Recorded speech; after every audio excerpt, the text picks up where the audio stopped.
Thanks, staying with us. And Bill O'Reilly in the Weekdays of Bernie segment tonight. The American media in crisis. Widely believed the national press will be very favorable to Hillary Clinton should she run for president in 2016. Back in 2011, when she was Secretary of State, Mrs. Clinton said this about the overthrow of the Libyan tyrant Gaddafi.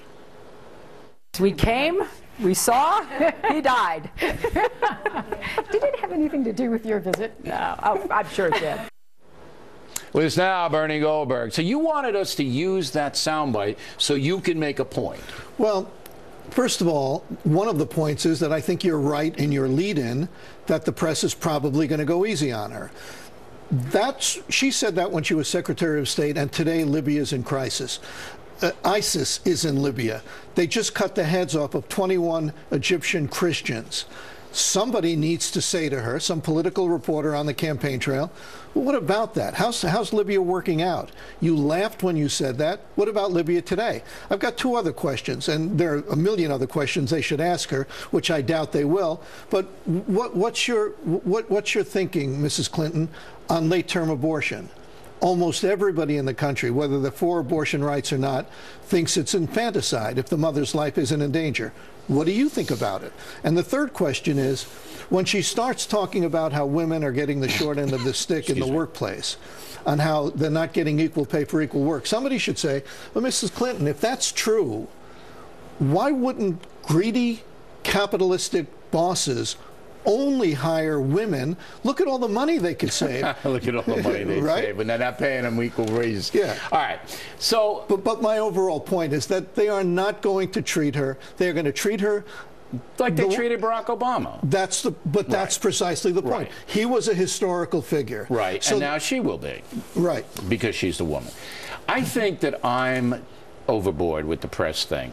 I really do. I almost have to recuse myself now because the press has been so brutal to me, as we demonstrated at the top of the program, so corrupt, so bad, that sometimes I say, you know what, O'Reilly, you're just too much. You're too hateful toward them. But in my heart, I truly believe that this is the lowest level of national press the country has ever seen. There's no question that it's gotten nastier. In terms of ideology, the elite media has always been liberal.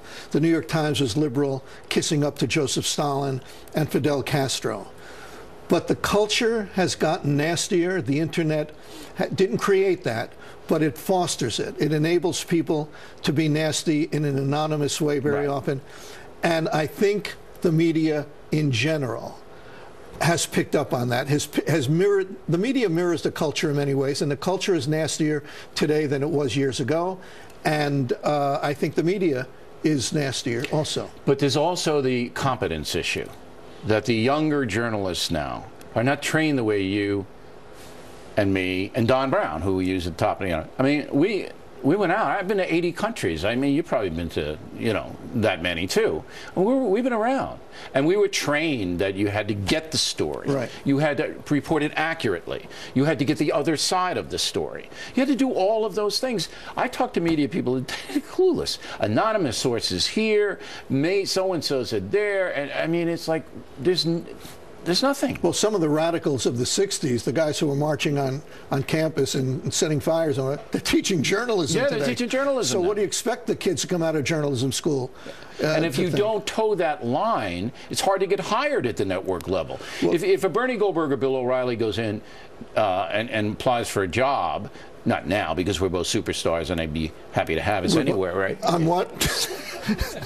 But if, I don't know about. If I don't you know go about in and you're in an interview you. and you go, and they pick up that you may be even a centrist. Well, you're not going to get hired. No, you made a point several years ago. That was the only time I watched the show, as I recall. But you made an interesting point. If you're at the New York Times and you believe certain things, like you're against abortion, let's say. It's like, whoa, sign of the cross. That's right, you're out. You're a vampire. So the way I put it is, you could be as far left of center as you want. You're not going to stick out like a sore thumb. But if you're that much to the right of center, and you may be right even if you're a center, but if you're that much to the right of center, they are going to notice you. If you go to church, if they see you at St. Patrick's Cathedral, you're a weirdo. Well, if Somebody they see me at St. Patrick's Cathedral, it's close because I am a weirdo. Bernie Goldberg, everybody. Waters on Deck, the global warming edition. We sent our intrepid correspondent to Boston. Don't miss it. Next.